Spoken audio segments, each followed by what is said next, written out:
you focus on feeling good, your life will be miserable. If you focus on doing good, your life will overflow with abundance.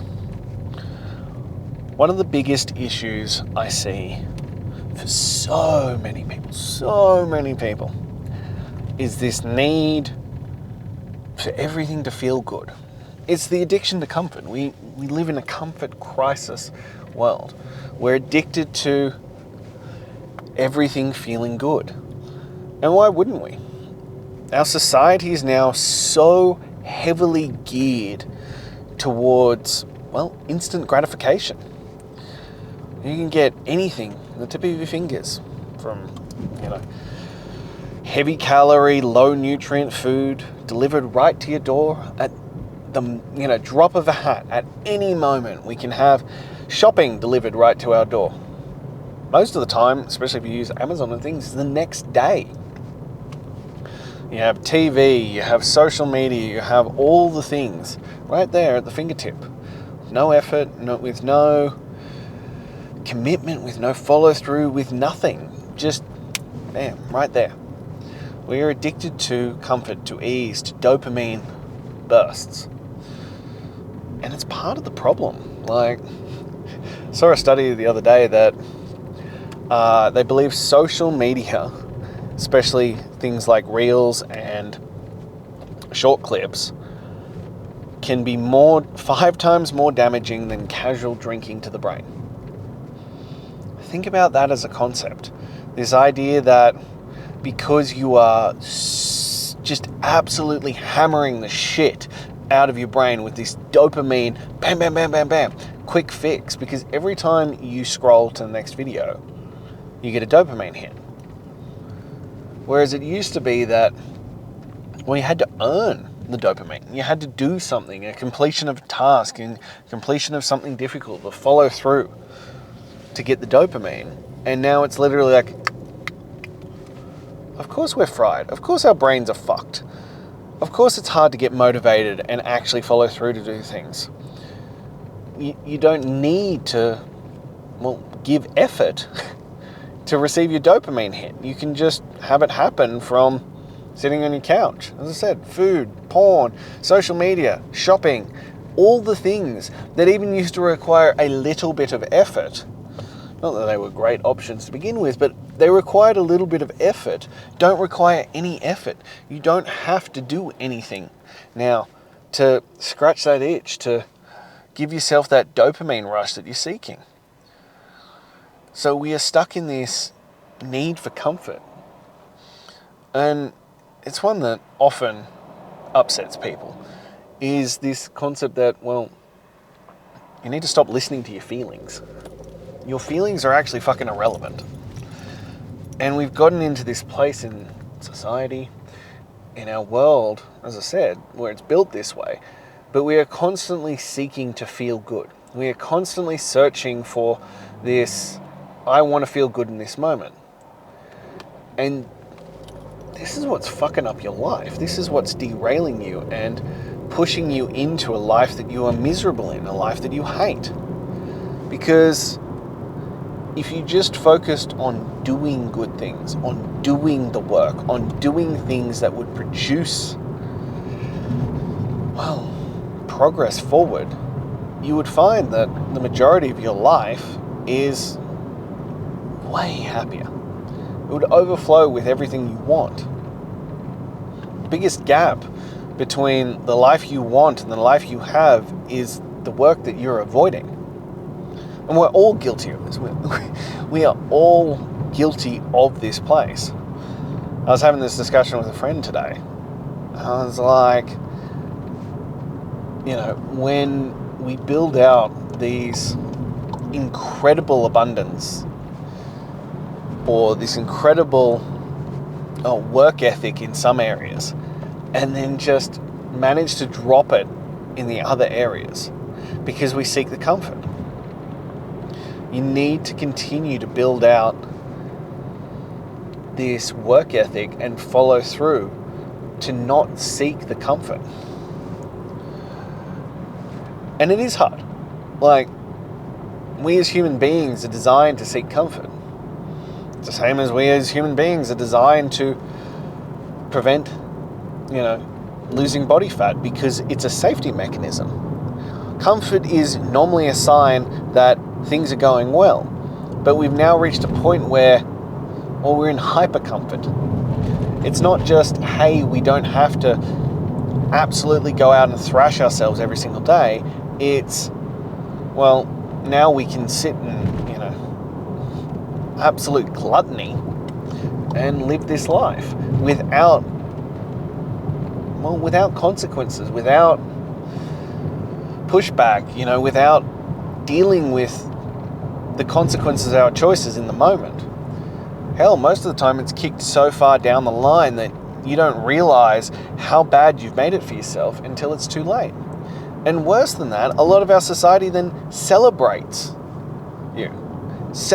you for your choice of sedation.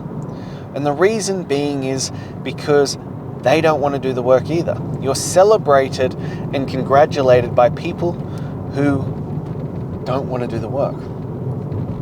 It's also why you get attacked by people when you do make changes. So a great one from Alex Hormozian. I'll probably make a video about this on a separate one. But he's like, whenever someone hates on you, think of it more in that I prefer people who don't live like you. If they criticize you for your work, for the way you show up, the way you have changed your life, what they're saying is, oh no, I prefer people who didn't change, who don't step outside. I prefer people who are going to continue, to live the way I do, to validate the choices that I am making, rather than getting uncomfortable and doing the work. But we've reached such a point in society where comfort is so high that you've now got a section of society where people are nutritionally deficient, so they have nutrition deficiencies while being obese. Never in human history have those two gone together. That they're having nutrition, deficiency diseases, crazy things like scurvy, stuff like this, while being obese. They are traditionally signs of extreme, poverty and lack of resources and things like this. No, we've reached a point where people are making choices and ending up in these situations because of comfort and ease. And so frequently people then want to blame others. They want to blame the society. They want to blame their situation. They want to blame anyone but themselves and their own decisions. Couldn't possibly be their fault. It couldn't possibly be due to their choices. I've covered this many times and it always upsets people. But your life is a direct reflection of your choices. It is. And the second you realize that is the second you set yourself free. Because if it's all your fault, it also means it's well within your capacity to change. It's well within your capacity to make different choices. And look, it might take you 12 months, 2 years, 5 years to truly break out of where you're at. But you can start seeing changes in as little as 90 days. And I hate even saying that because, people are like, oh, well, I can, like the 90-day programs, I can just get in and do 90 days. No, it's going to take a proper commitment and follow through to reach a place where things are actually changing. But you can start to see the results, of your effort and intensity within 90 days. But the question becomes, are you willing to get outside of your comfort zone? Are you willing to stop settling? Are you willing to admit that it's your fault? That your life is miserable because you keep choosing to feel good rather than do good? This is the biggest one, that People want to abdicate their responsibility. They want to pass the buck to others. Blame anyone but themselves. But the responsibility lies on you, because in the same way that nobody's going to come to fucking save you, you have to make the choices. You have to do the work. You have to show up. You have to live differently. Your life is a product of your choices. And that's why I always harp on about health and fitness, because it is your walking resume of the choices you make in your life.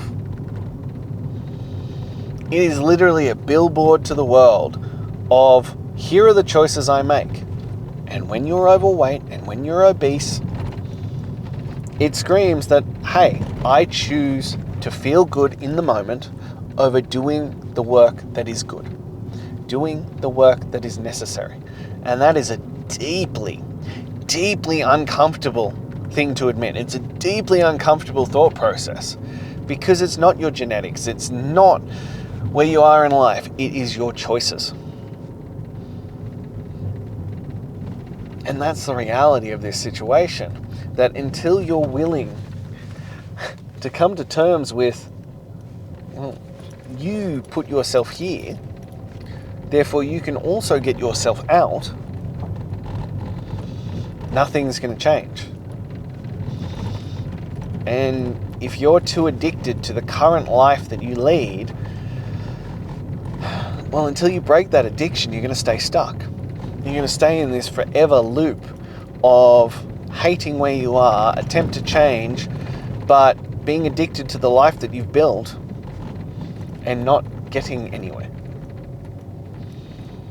It is going to require effort. It is going to require change. It is going to require you becoming a different person.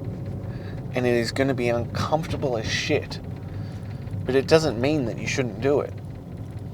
In fact, it's the opposite. It means you should precisely do it for that reason. Because, well, you need to get out of this situation and into a life that, well, moves you forward. But for as long as you continue to choose being comfortable, feeling good in the moment over doing what is necessary, you will stay stuck. It is time for you to make a decision. Are you willing to continue tolerating where you currently are? Or can you not tolerate it anymore and you need to start, well, demanding greatness of yourself? Only you can answer this question. That's all I have for you. Until next time.